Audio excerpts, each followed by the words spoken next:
Welcome, everybody. Today we are working on the Unit 2 exercises. Um, and what I'm going to do is I'm going to walk you through the process of completing those exercises as I would hope that you do in your endeavors. So we had two exercises for this unit, and both of them were pretty simplistic, really focusing on basic formulas and basic layout techniques, right? To kind of get your feet underneath you and kind of, wrestle a little bit with Excel and learn how to move around and how to, tweak things and adjust things. Um, and, the grand goal really was to try to get your spreadsheet to look like the one on the screen right now. That's a sample of a completed version. And there's a lot of little nuances to it. And one of the things that I'm going to kind of point out, right? Like whenever you're working in any highly technical field, right? The attention to detail is actually pretty important, you know. And if we do a comparison, for example, like let's say getting your car repaired is kind of a detailed thing, right? You don't want the mechanics to forget to put one of the screws in or put it in a part in the wrong place. You know what I mean? So the attention to detail is important. And in many cases, it's also learning how to let go of the reins and let Excel do what it does and not find yourself doing the procedures manually. So those are some of the commonalities that I saw with issues in grading the homework on this one.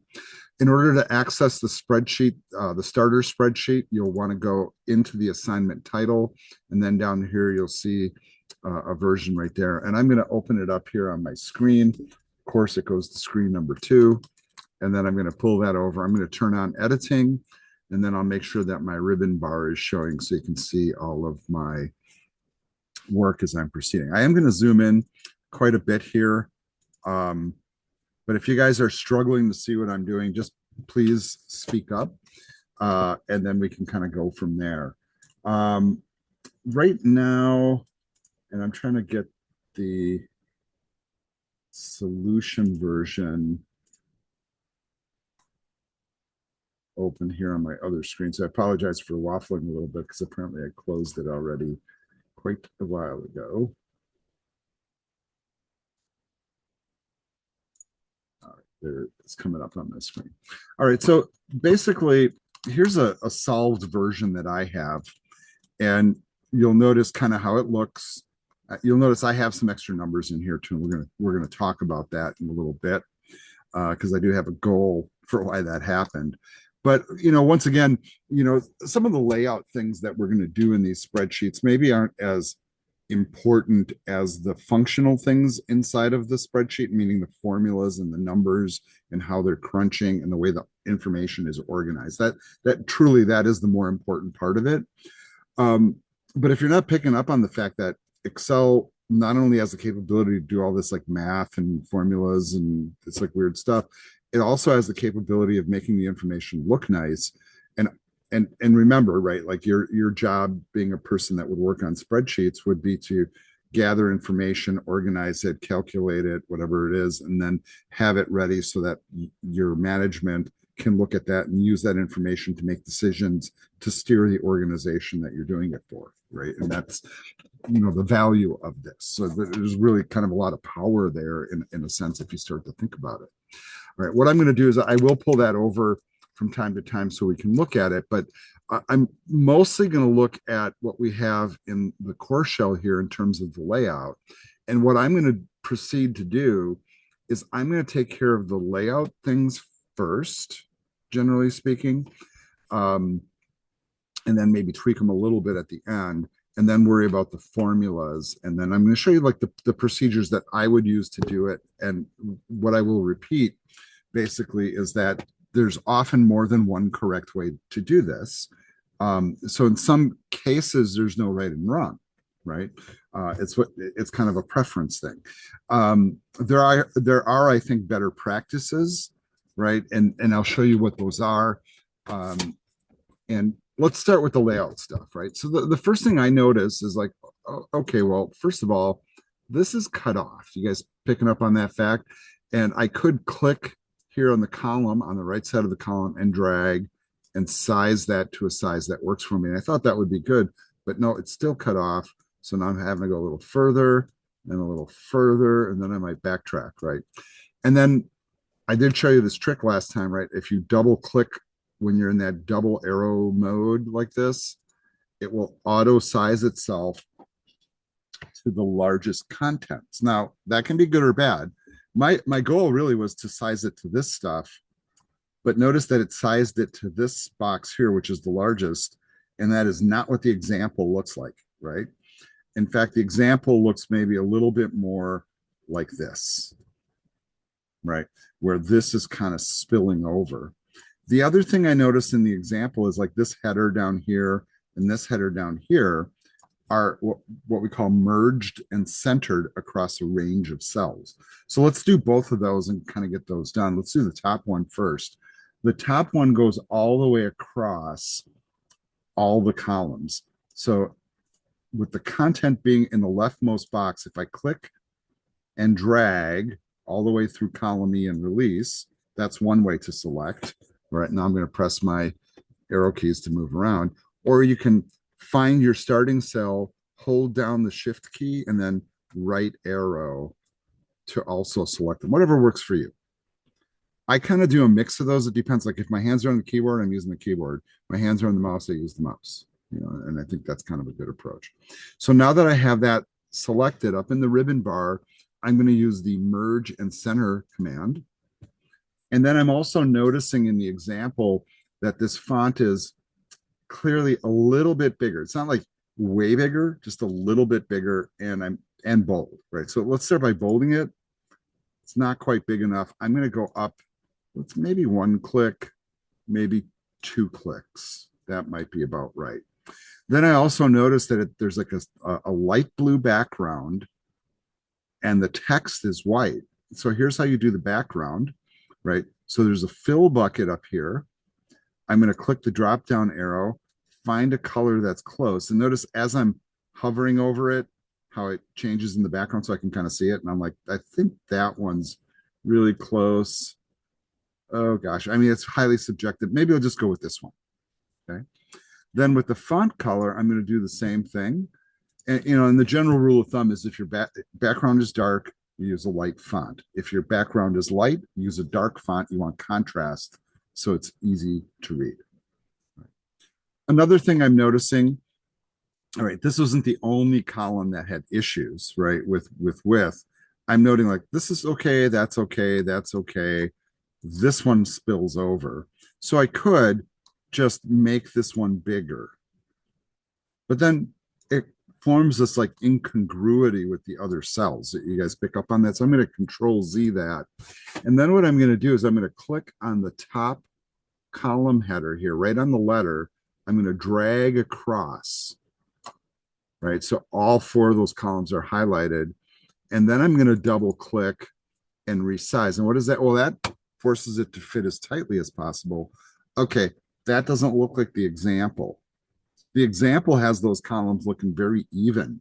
So the way to do it really, so I'm going to Control Z that too, is I'm simply going to adjust to the point where I think that last column looks best, and then all of them will fall into the same size. Pretty good, right? That's okay. Now, granted, nobody's going to sit there with a ruler and measure to see if your columns are okay, but I'll just tell you from being a web designer for many years, people's eyes see things that are a little bit off and it throws them off and they don't even know why, right? It's almost subliminal, which is really kind of weird about that stuff. So if you can make stuff look as good as you can and as even as you can, it really makes a difference in how people read your information. They take it a lot more seriously. It looks more professional, you know, et cetera, et cetera. Right. Looking back again at the example here, so I'm just going here to look at a couple of other things. I am noticing all of these, you know, things in this row are bold, as are all the things here in this column. So I'm going to go ahead and bold those things right now. So I'm going to just drag across. I'm just going to use the bold key, right? Uh-oh. Now my course total, you guys notice what happened there? The L's cut off. So that column sizing I did here, that consistency, I just blew it. But I can still fix it. So highlighting all the columns again and a slight drag. And I think that's pretty good right there. These also need to be bold. This time, instead of using the ribbon bar, what you can do is you can use Control B, which is the shortcut key for it. Another thing that you can do, and I'm going to Control Z that, is if you select an area, you can also right click and often get to the formatting commands this way. And you notice that this isn't really quite as clean for a range of cells, but Control B works really well. Okay, once again, this one here seems to be kind of pushing the boundaries a little bit. So I'm just going to tweak it a little bit. Once again, attention to detail,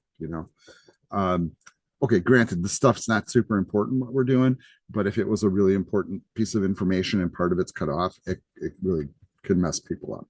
All right, let's format this little title thing here. So I'm going to look back at the example. That one's just got a lighter blue background, and it seems like the font is just normal, but it is merged, it seems to me. So let's go back and do that. So I'm going to highlight these two cells. All right, I'm going to do a merge in center. And actually, is it merged? Maybe, oh, okay, no, it's not merged. It is actually left justified. So I'm going to Control Z that. And this time, and I want to make sure that I'm not merged there. So let me, nope. I think I did merge it. No, I did not. Okay, it's just spilling over. So I'm going to highlight both of these cells now and then apply a background color and too dark. That seems about right. Right. So I'm not super caring a lot about what colors you're using here. And on the assignment, some people use different colors, and I'm okay with that as long as it's readable. It's my general thing. You don't like blue, you like green, that's fine. You like purple, caution, right? Green's not considered like a business color in most circumstances.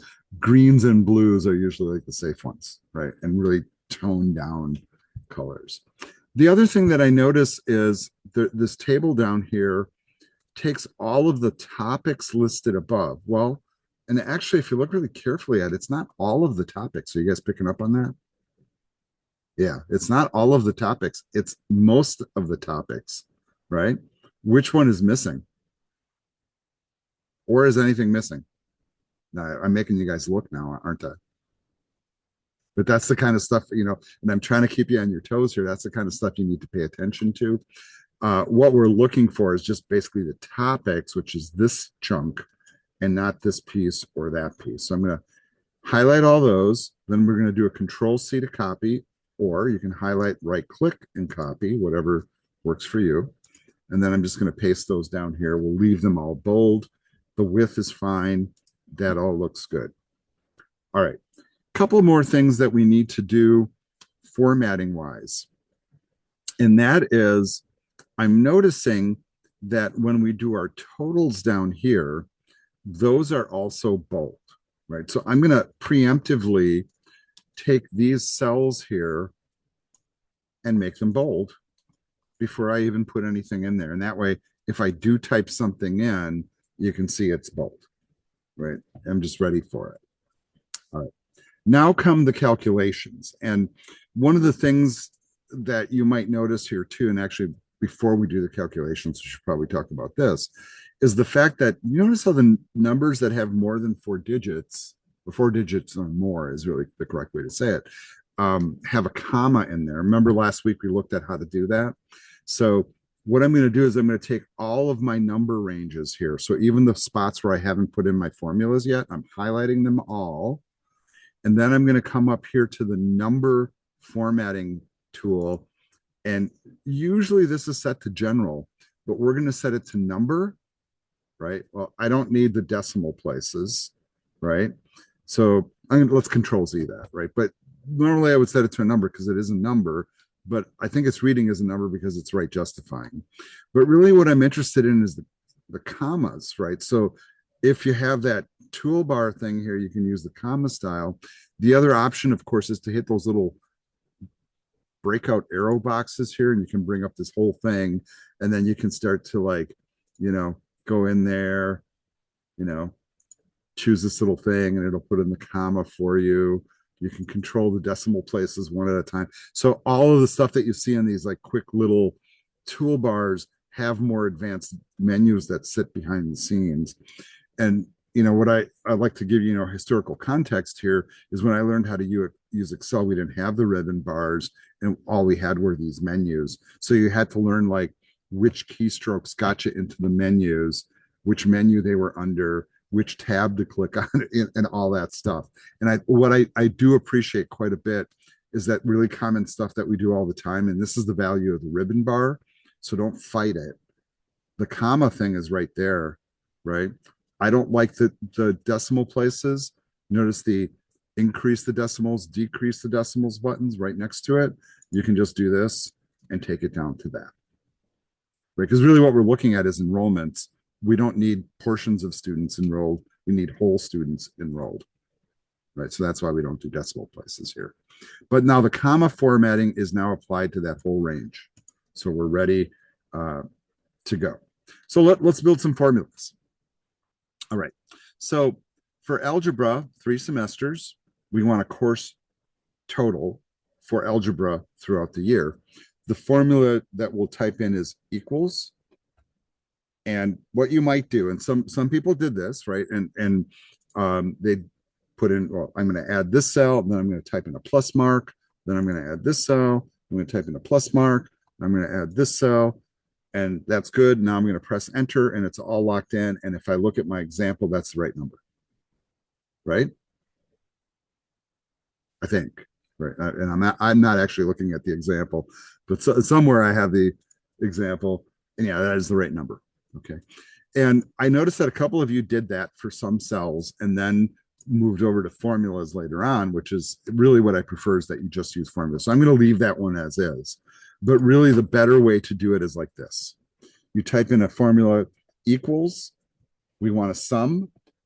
We're going to put in parentheses, and then we're just going to click, drag, and then close the parentheses, and then press enter. Right. Now, there's a great advantage to doing it this way, right? In a number of different ways. First of all, when you're building the formula, and I'm going to just do that again just to demonstrate, right? You type in the sum. Some people will do the drag and select approach, which, come on, let's face it, that's a lot easier. But sometimes it's important to actually type in the range here. And let's think about this sum. That's going to add B6, C6, B6, C6, and D6. So I could do B6. Yeah, it's lowercase. Is that wrong? That'll still work.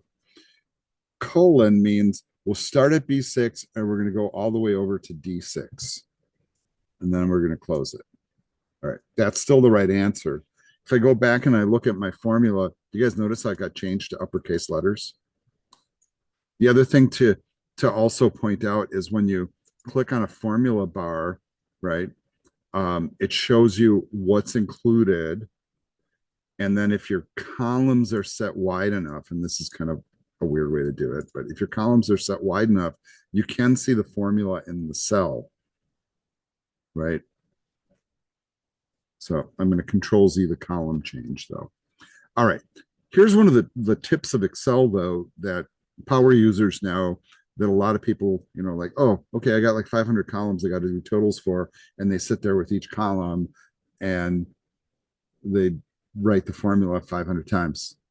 That's not how you use Excel, folks. The way you use Excel, and I'm just going to blow all of these away now, is I'm just going to delete those. I'm going to go to the first column because I know that basically this total will be the same basic formula all the way down. All that's going to change is which cells I'm referring to. Correct? Correct. Right. So with this cell, I'm now just going to say equals sum, select my range, close it and press enter.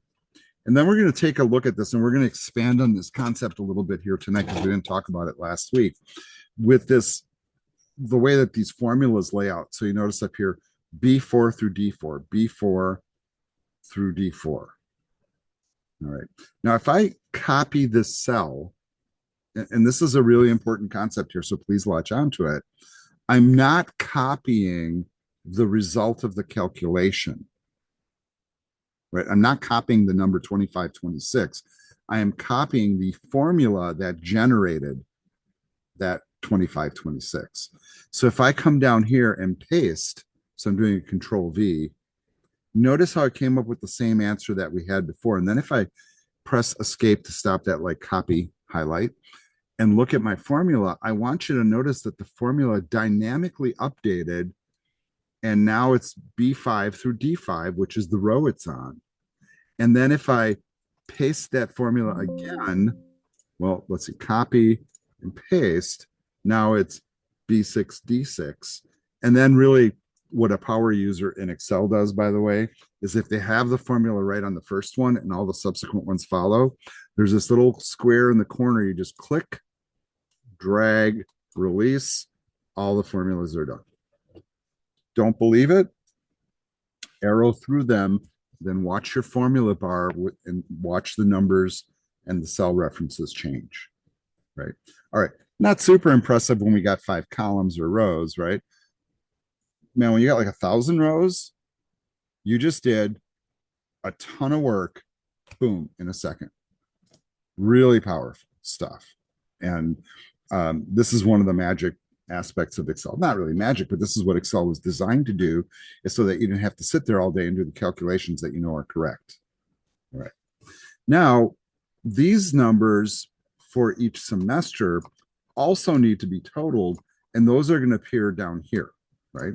So with these, we'll do the same approach. We're going to say equals sum, open parentheses, highlight the column, close the parentheses, press enter. Is that number correct? Yeah, it looks different than my example. Well, the example. Oh, you know what? This is kind of interesting. I don't know if you guys picked up on this, and I'm picking up on it that this has an extra course in here. Yeah, there you go, Madeline. Right, and okay, I will let you know in the homework. I didn't call anybody on it because most people missed it. Right, but this is another one of those attention to detail things, and I was kind of alluding to it earlier. So let's add world history because apparently we have information for it. And so this is something that we haven't done before. In the example, it sits above American history. So I'm going to right click the row number in the margin here, and I'm going to do an insert, and that will add one row above. Inserts one row. And then we can type in the rest manually. And a couple things you should notice is, do you notice how the bolding was already there? Yeah, great. Thank you, Excel. Right, so if you insert a column, it copies the formatting of the row that you just, or column that you just inserted and applies that to the new column. The number there is 688. And now my numbers jive with the example. Okay. The other numbers that go with it are 549, 372. Apparently not a super popular, topic. So what happened there? I pressed enter instead of tab. And so I went down. That's not what I wanted to do. And then here we need that formula. Can I just like drag that formula down? Yep. See how easy that is? All right. Now we have the sum for the first column for fall. Now we're just going to drag it across. Those numbers seem correct. Can I keep dragging it to the right? Yeah, you can. All right. And so now you get to your first conundrum. Right. And I'm just going to show you how both approaches are correct here. If I highlight these numbers, you notice, remember, Excel does automatic adding down here in the corner. You see that? So it tells me 13,181. Then if I highlight all these, it's 13,181, right? That's what it should be, right? All the numbers do add up. So does it matter which one does it matter if I total these or these? It doesn't, right?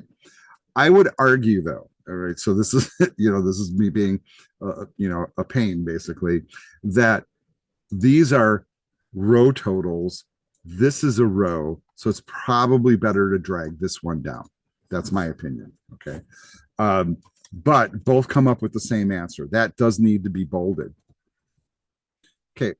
Couple of more formatting things. I don't know why it takes me a while to catch on to them, but when I'm looking at my example, I also picked up on the fact that these are all centered and I didn't center them. Right? You guys picking up on that?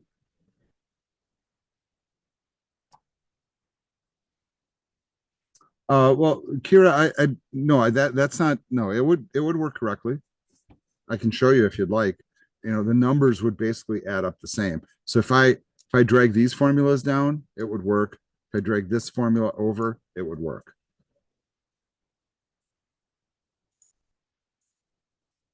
But it's good that you're thinking about it at least. All right, let's center these titles here. That's pretty easy to do. You can do just the simple center command on the toolbar. And remember, you can always kind of do it from here as well, right? Or just, this is a right click once the stuff is selected. One thing that a lot of people missed was the fact that these, and I want you to see the solution here, and I'm going to zoom in a little bit more than is comfortable, right? And I'm doing this on purpose because what I want to show you is that this form of outlining is kind of a thing in accounting, right? And so if you ever study accounting, and they do totals, in accounting, they always put a double underline under the total. So that's why the border on the bottom of those semester totals are a double underline. And so what they're really looking for here is a thin top border and a double bottom border. That's the border setting that they're looking for. Some of you kind of skipped it or did it your own way, not judging, but I'm just saying, right? But in accounting, like if you were reporting to like a business office, they would kind of get you on that and probably say, is that a total? I'm not seeing the double underline, right? Not that most people care these days, but you notice how they do have a preset for it. Top is one thin line and double bottom border. It's just a setting. The other thing that you can do, right, is if you want, the borders don't have to be black. If they're black, I think that's okay. But if you look really closely at the example, they were actually green. A few of you picked up on that, and kudos for doing that. But if you wanted to change the color, this is where you do it. So you hit the down arrow by borders, go to line color, and then find the green that you think is close. And I'm not really even sure which one is close, you know?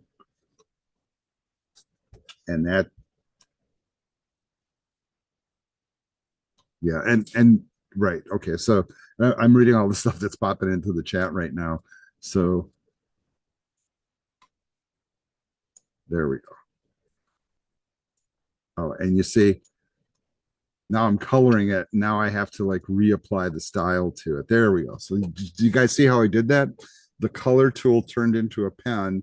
I drew it on the borders and then it reset the double thing at the bottom. So then I had to hit the thin top double bottom. And then there it is. All right. So that's how you do that one. So far, so good. All right. Let's keep moving on here. Now comes this little tidbit down here, right? And what's a challenge about this one is, first of all, at least in my opinion, is determining uh, what do they mean? Because this is actually, I think, kind of unclear, right? Summer as a percent of total for the course or for the year is the question that a lot of people should ask, right? And I'm assuming most of you didn't ask that, or if you did, then you were like, well, I'm trying to get the same numbers they have in the example, right? That's what you're trying to do. And so it might take a little bit of experimentation. So let's think about this. To determine a percentage of something, it's relative to something else, right? So it's a ratio basically. So if I look at algebra, right? So here's algebra, and I'm looking at their summer numbers compared to the course total. I would write that formula as equals D4 divide by E4, and then that gives you the 16%. But notice it's not formatted as a percent, is it? Right. This is pretty easy to accomplish too. Just hit that percent button and now it's there. But it's not 16.4, it's 16. So I want to increase the decimal places. And there you go. That's the formula. Now, once again, we have the issue with world history. So I'm going to, before I copy any formulas, I'm going to insert a row, copy the name world history, paste it down here. Now I can take this formula and drag it down. And then I should have, and I'm looking at all my numbers, all of them jive. All right. And so I would say this is the correct completed version of the spreadsheet, right? This is what I was looking for as an answer. Now, one thing I do want to kind of throw it into the mix here a little bit is to explain this concept of cell references. And so far, we've been using relative cell references. So let me explain what I mean by that. When I took this formula here, which is based on this calculation, when I go to the next cell, it's based on this calculation. And because this formula sits in the same position as this one, relatively, it's okay, it works, right? This list in order is the same as this list in order, right? All right, but what if, right? What if it's not what they meant? What if they didn't want you to figure out as a percentage of the total for the course, but really wanted as a percentage of the total of the semester or the year, actually, is really what I'm thinking about. So this is a different kind of thing. And then it creates a different kind of challenge. So this is optional, by the way, but it's more to demonstrate the concept of absolute reference than anything else. So here's what I'm going to do here. I'm going to rewrite the same formula, right? And in fact, here's what I'll do. I'll just copy it and paste it here. Okay, so why am I getting a divide by zero error? Well, if I look at the formula now, look at the cells it's referencing. I'm trying to divide by zero because there's nothing in this cell. So right off the bat, that's wrong, right? Really what the formula should be is still D4, but this time divide by what? E11 is the number I'm shooting for, which is this one. So here I would say E11. Right. Notice the different value that we get. So enrollments for summer algebra was 3.1% of the whole year total of enrollments. 3.1%. So that's different. Now, here's where it gets interesting. If I now want to copy this formula and drag it down, okay, now I'm getting divide by zero again. Why am I getting that? Because when I move down, do you see what happened to the reference? This one moved down correctly, but this one did not. This one still needs to be reset to 11. So I could manually go in there and set it to 11, and now I have the right calculation, right? But there's got to be a better way, right? And there is. And here's the better way, folks. All right. And what I'm going to do here is I'm going to make this column bigger just so you can see the formula as I'm typing it. So I'm going to click here. And one thing that you can do when you're working with Excel is, I guess, first recognize this concept between what we call relative and absolute cell references. The D5 is relative. It's relative to the position that you first started with. So this one was C5, or excuse me, D, well, let's see, what would that have been? D4, D5, and it should go down. So that one moved okay because I copied it down. It just moved with the move. But this one also moved and it shouldn't have. So what you can do with that is you can put dollar signs in front of both the column and the row designation. And what that does is it will lock in that E11. So watch what happens when I drag this down to the next square and I look at the formula. Notice the D6 changed, but the E11 is locked in. So this is what we call an absolute cell reference. No matter where I paste this formula, E11 will always be in there, right? So this is really a powerful thing. One interesting thing about engineering this, and oops, if you're typing the formula in manually, and let's say what would the next one be? That would be for world history, it would be D7. So D7 divide by, right? And let's say I want to do E11. So I type E11. Here's the trick to this. If you press your F4 key on your keyboard, now my keyboard, I have to press my function key to get F4. So I'm pressing it. And then maybe not when I'm in Excel. Let's see. All right, there you go. So I pressed F4 and it put the dollar signs in for me. So you can try that trick. Otherwise, you type them in manually. But then once you have the formula set up correctly and it's locked into the correct cell, no matter where you are, right? And I'm just showing you how each one of these kind of like corresponds to different spots, but the E11 is always locked in, right? So this is basically, let's say, e.g., example given for absolute cell reference. Right? And this is not something you have to do, but this is something that does become very, very important when you're working with formulas and you're always referring to a piece of data in every formula and you want to lock that in. Right. That's the way you do it.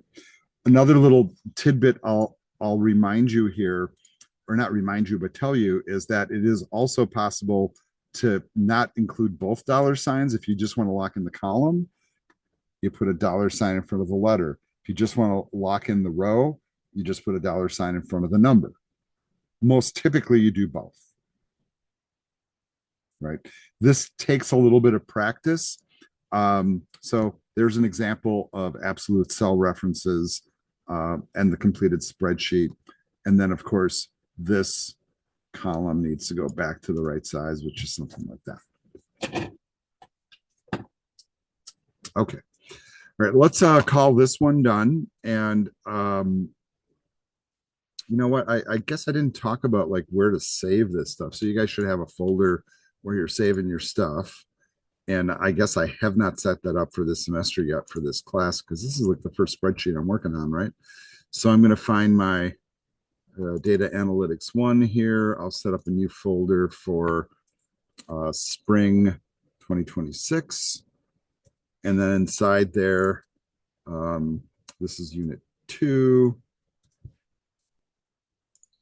And then, well, I didn't put the starter version in there, but here's the solved version. Oh, I can't save it under a different name quite yet. Got it. So I got to get rid of the solve. I'll have to add that later. But typically what I do is I indicate that it's the solved version of the exercise when I save it. So what I might do, and this is probably the better approach, is I'll just do a save as, and then I can add, solved to it. And then ideally you have the starter version and you have the solved version. All right. So let's terminate that one. Any questions on that one? You guys all good? All right. Let's move on to the next one. This one's got some interesting wrinkles in it as well. All right. So let me move to the next exercise. I'll download the starter. I'll get that open on my screen here, wherever it pops up. Here it is. I'm going to turn on enable editing because it's coming off the internet and it can contain malicious code, by the way. I'm going to go ahead and do a save as on this one, and then I'm going to put it in the same folder where I was putting my other work. And your file management and folder management is on you, but I have my systems and I try to stick to them because otherwise it's very easy to get overwhelmed. So We'll save. That's the starter version. And then since I'm going to solve it, I'm going to do a save as again and then call this one solved, even though it's in progress. And if it makes you feel better, you can call it in progress, right, before you solve it. And right. And now I'm having the same issue again. I guess I'm going to have to wait till I'm done. All right. So that's my lesson learned there. All right. Couple things. And what I find fascinating about this is a lot of people do use Excel to build printed forms or to provide things like time cards that look just like this. I mean, this isn't a bad layout. I mean, it's a pretty nice looking document, actually, right? It's got nice striping. The information's nice and clear. I bet you it would print out really well. So if I did a control P to print, I mean, look at that. It looks great on paper almost, you know. Well, yeah, that would fit. Like, and if you got a time card like this on paper, you'd probably be okay with it. And I guarantee you there's places out there that just use Excel templates and generate all their work documents just that way. Right. All right. But let's, at least for the sake of it, and a lot of you didn't fill out the top part. My encouragement for you though is to do that, right? And you will notice here that I'm putting in fictitious information, right? I don't want to expose my real info on the internet, but it's not unusual that people do take Excel spreadsheets like this, and instead of having them just as a raw spreadsheet, turn them into template files where the users can go in and type in informations only in certain boxes, right? And that's not uncommon.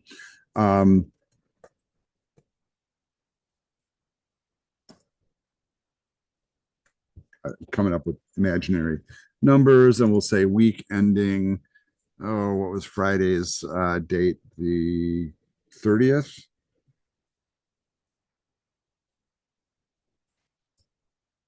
All right. Manager, my boss, right? You can have a phone number in there. You can have an email address in there, right? Ideally, you would fill those up with some real stuff. Do you guys notice what happened here, though? And this is a thing that I was commenting on it on some of the assignments, and maybe I didn't comment as correctly as I should have. But if you click on these formulas, you'll notice that there's an if statement in here. What a lot of people did is they just went in and they hard coded a date right here. They're looking for this date to be a Sunday, right? Week ending. So the first day is Monday, the weekend's on Sunday. So yesterday was February 1st, but I just typed it in as text, and it's not really reading it as a date here, is it? Well, actually it is. You guys picking up on that? So one of the things that you can do here, if it makes you more comfortable to enter the information in a format that matches what you expect to see in the spreadsheet, and I guess really what we should put in is this date, right? Right. Now you notice when I put it into the correct format, how all the other dates populated. For anybody where I put in the comment that you shouldn't use an if statement, I apologize because I overlooked the fact that that formula was in there to start with. But a well set up spreadsheet automates your work just the same way I just did that, right? So can you imagine how convenient that would be? You don't have to go to each thing and type it in over and over again. All you have to do is like copy paste this, and then you're good to roll, and these will populate by themselves. All right, so that's one piece of information. The other thing that was in the example, and here's my completed version here, by the way, were these times placed in here. And the ideal thing is that you mimic those, right? And you don't have to, though. Like some people did go to the trouble of putting in sick time and vacation time. There's very, very few of you, by the way. But I'm going to just follow the pattern here. Now, this table of information here has what we call zebra striping on it, right? One row is light, one is dark, and they alternate. And the reason that we do this in spreadsheets is so that it's really easy to follow the information across the screen. Kind of intuitive, really. But if you came up here and you typed in 8.0, right? And they want you to put it into two decimal places, so by the quarter hour, apparently. The last thing you'd want to do is copy paste that, because look at what happens to the striping when you do that. You break the striping, right? All right. But what if I just dragged it down? And did they work on Saturday? Probably not. That also breaks the striping. All right. So here you're kind of forced then to do this. Or let me have you consider, right? If I did copy and paste this, so all the striping broke, I could then come to a column that's adjacent and use this really groovy tool called the Format Painter. I know some of you know this tool already because you can use it in a lot of Office applications, and Google Sheets and Docs has it too. But basically, whatever I have highlighted here, it will copy its formatting. And then the cursor turns into a paintbrush and I can paint it over, and then it fixes the zebra striping. Just a couple little tips, right? I'm really a fan of that tool when I'm like formatting stuff because it really kind of speeds things up. So just be mindful of that. Okay, let's go back to the example. So there was 2 overtime hours on Thursday and 3 on Friday. What a bummer. I have to work late on a Friday. 2 and 3. Okay. All right. I'm picking up on one thing. The overtime column is giving me a sum automatically. That was already in there. Don't I want the same thing for the regular hours? And heck, don't I want the same thing for sick time and vacation? And while we're at it, don't I want the same thing for total?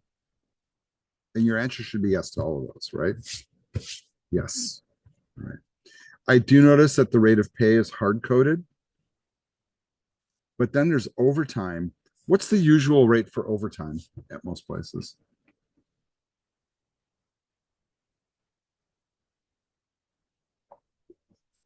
Correct, Kira. It is time and a half is how they say it, which means like whatever you're getting paid plus half of that on top of it, right? So I know some of you calculated it and you guys figured out it's 37.5, or you did the math in your head, right? Because you're really sharp. But now you're hard coding, all right? Not a problem. But what if your pay rate changes to, hey, now you're making $90 an hour? Your overtime's only 37.50. You see, and this is where I'm gonna push you guys to formulas once again. This really should be a formula, and the formula should be the hourly rate. And you can accomplish this in a number of different ways. The easiest way is just to multiply it by 1.5. That's the easiest calculation. Some people would take this cell, then add to it that cell, divide by 2. Same difference as multiplying by 1.5, by the way. So it's like however you come up with the total, it's fine. If it's a calculation, though, here's the beauty. Your pay gets bumped up. Hey, guess what? Now you're making 27.50 or 27.60 an hour. The overtime increases automatically. Pretty slick, right? The other thing that most of you didn't even consider doing, and in fact, I don't think anybody did it. So at what pay rate do they calculate sick and vacation time? Well, that's kind of an interesting question. And I will tell you, some workplaces burn people on this, right? Like at Gateway, we have to take our sick time and vacation time in a minimum of 4-hour blocks, for as weird as that is, right? But really, the pay rate for that really should be the same as this. So you can just make it equal to that cell, right? If I copy this cell over, is that going to be right? No, right? So that you see the problem there. So once again, I either have to manually retype it or I make this one absolute cell reference. But it's easy enough to just type D29 equals D29. All right. We also have to figure out the total pay down here. So how do we calculate the total pay? Well, we take the hours and we multiply it by the pay rate, right? Simple. And is that the same for overtime? Yep. Sick pay? Yep.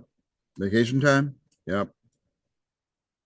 And notice as I put the formulas in, even though these are blank, right? Notice what Excel does is it just puts a little dash in there to let you know, even though there's nothing in there, there's still a formula here waiting. So if I like all of a sudden took like 5 hours of vacation time, it's counting it. And now you might not count that as pay, but I'm telling you, your employer does big time, right? Because you're not there and they're still paying you if you're on vacation time. And then depending on your work policies, you know, some people get paid for sick time or get paid sick time or paid personal time or whatever. And then other places, if you don't show up, they just, you know, deduct it from your pay. Right? It just depends on your workplace. Right. So all of those should be calculating, you know, even if nothing is here in these columns, someday there might be. So I think it's imperative that you have it there. Another area that we haven't calculated yet was grabbing all the total hours. And if you look at the example here, they're just totaling all the hours put in for the week. That includes overtime, sick time, and vacation time. So that's going to be a total of what then? That's going to be all of this stuff. So we're just going to do a range there. I really should say sum. I forgot to do that. And it's okay to do it in the aftermath, by the way. And then can I copy this formula down? And the answer is yes. There you go. Finally, we have a couple cells to finish off here, which is, okay, this cell here, that really, truly, nothing's going to go there, right? But we do need the total. Now, once again, we're going to have a conundrum here, right? What are we totaling? Well, really, this is your total pay, all of these added together. So that's what we're going to sum. So we're going to say equals sum of all of these, right? Which is the result of other calculations. And once again, if my hourly rate changes, right? Let's say I get bumped up to $26.50 an hour. I want you to notice how this whole spreadsheet adjusts. And I'll tell you what, for those of you that are out there working right now at an hourly rate, and you're always wondering if your boss is screwing you over, right? Not calculating your stuff right. Here's a little spreadsheet you have. You can put in your own hours and calculate your own stuff. Keep track. You know, employers usually don't make mistakes, but sometimes they do. So just be mindful of that. All right. So this is basically the completed spreadsheet on this one. A couple of things that you could also, you know, kind of figure out is you could write this cell as a complicated formula that includes the hours in the different categories multiplied, but those calculations are already done here. So I would not do it that way, but it's feasible. You could. All right, let's call this homework complete then. This video will end here.